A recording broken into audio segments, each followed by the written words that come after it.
Hello everyone. तो आज हम इरोडो का प्रॉब्लम नंबर 3.2 डिस्कस करेंगे आपके अपने चैनल फिजिक्स स्नाइपर में। तो पहले मैं प्रॉब्लम का स्टेटमेंट समझता हूँ। आज मैंने इसका सॉल्यूशन पहले से लिख दिया है टू सेव योर टाइम, और जल्दी से जल्दी मैं इसको ज़्यादा से ज़्यादा एक्सप्लेन कर पाऊँ, इसके लिए मैंने ऐसा किया है। आई होप आपको अच्छा लगेगा। पहले हम क्वेश्चन का स्टेटमेंट समझते हैं। 3.2 नंबर प्रॉब्लम है ये। What would be the interaction force between two copper spheres each of mass 1 ग्राम? तो दो कॉपर के स्फीयर्स हैं हमारे पास में जिनके मासेस 1 ग्राम है। Okay, and they are separated by a distance of 1 metre. तो इन दोनों के बीच में कुछ गैप है, let's say this is 1 metre. They are very small spheres, ये मैं मान के चल रहा हूँ, और 1 मीटर इनके बीच में गैप है। ठीक है। और if the total electronic charge in them, ये बोल रहा है कि इन दोनों में जो चार्ज होता है, वैसे तो देखिए ये न्यूट्रल होते हैं, कोई भी जो सब्सटेंस होता है वो इलेक्ट्रॉनिकली न्यूट्रल होता है। लेकिन इसमें बोला है कि if the electronic charge in them differed from the total charge of the nuclei by 1%, मतलब इनके जो टोटल जितने भी न्यूक्लियस होंगे, इसके अंदर बहुत सारे न्यूक्लियस होंगे। 1 ग्राम में कितने न्यूक्लियस होंगे अभी अपन आगे डिस्कस करेंगे। तो जितने भी न्यूक्लियस होंगे उन सबका मिला के जो भी टोटल चार्ज होगा, उसका 1% इसके पास में एक्स्ट्रा है। जो भी फोर्स बनता है वो एक्सेस चार्जेस की वजह से बनता है।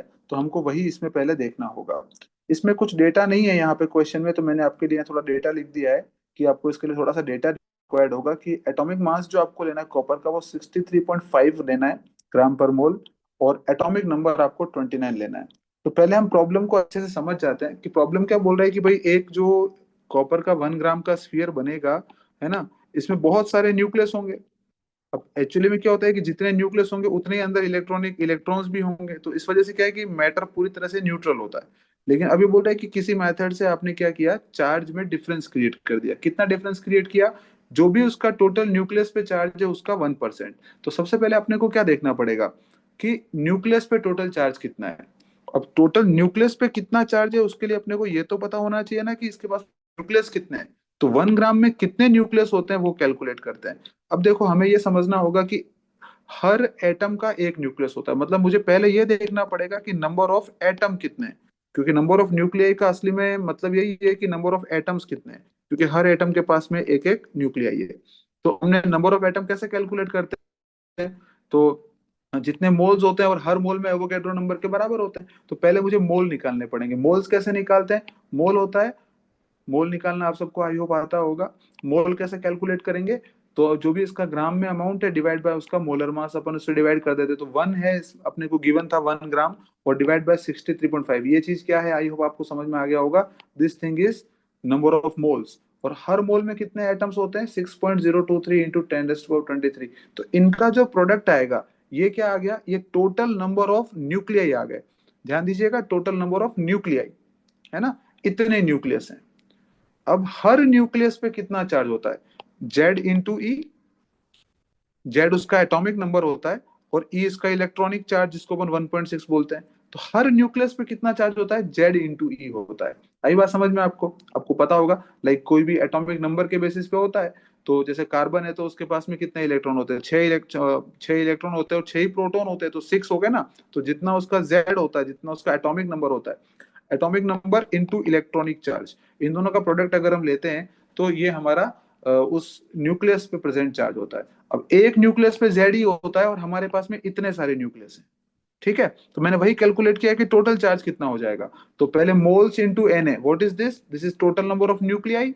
Total number of nuclei into Z. इन दोनों को प्रोडक्ट को ले लेंगे हम। तो हमने ये पूरा कैलकुलेशन किया है कि ये तो हो गए आपके नंबर ऑफ मोल्स, वन 1/63.5।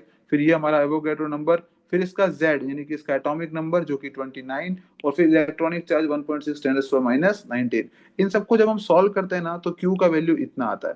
ये उसके न्यूक्लियस का चार्ज है। But be careful, excess charge इतना नहीं है। क्या क्वेश्चन में गिवन था? जो न्यूक्लियस पे टोटल चार्ज होगा, this is the total charge on nucleus. ये क्या कैलकुलेट किया है अपन ने? टोटल, मैं लिख देता हूं, चार्ज ऑन न्यूक्लियस। किसी एक नहीं, सारे न्यूक्लियस का मिला के टोटल इतना चार्ज है, इतना कूलम।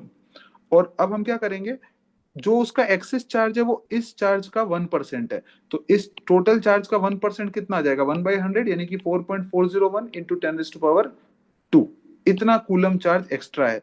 अब इस एक्स्ट्रा चार्ज के कारण ही ये कोलम्बिक फोर्स फील करेंगे। मैंने ये जस्ट अज्यूम किया है कि दोनों पे प्लस क्यू है, हालांकि यहाँ पे ऐसा कुछ मेंशन नहीं है, बट जस्ट मैंने अज्यूम किया है कि दोनों पे प्लस क्यू होगा। नहीं तो वैसे डिफरेंस इतना ही आएगा कि अगर या तो ये अट्रैक्टिव फोर्स हो जाएगा या रिपल्सिव फोर्स हो जाएगा, ठीक है। कैसे ट्रांसफर हुआ है, किस में ट्रांसफर हुआ है, इस तरह की कोई बात यहाँ पे नहीं करी है, तो जस्ट मैं तो मैग्नीट्यूड वाइज ही सोच रहा हूँ कि इस पे प्लस क्यू है और इस पे प्लस क्यू, या फिर इस पे plus Q minus Q, what ever जो भी हो, बट टोटल जो फोर्स का वैल्यू होगा वो तो 1/4πε0 इंटू Q²/R² ही होगा।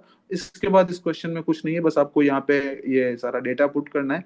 तो के का वैल्यू हमने पुट कर लिया 9 इंटू 10⁻⁹, क्यू का स्क्वायर कर लिया, डिस्टेंस अपने को 1 मीटर थी। ये सब जब हमने लिख के यहाँ सॉल्व किया तो हमारा आंसर आता है 1.74 इंटू 10⁻15 न्यूटन। तो ये इस क्वेश्चन का आंसर है। आई होप आपको वीडियो समझ में आया होगा। तो please subscribe my channel for the further videos. Thank you.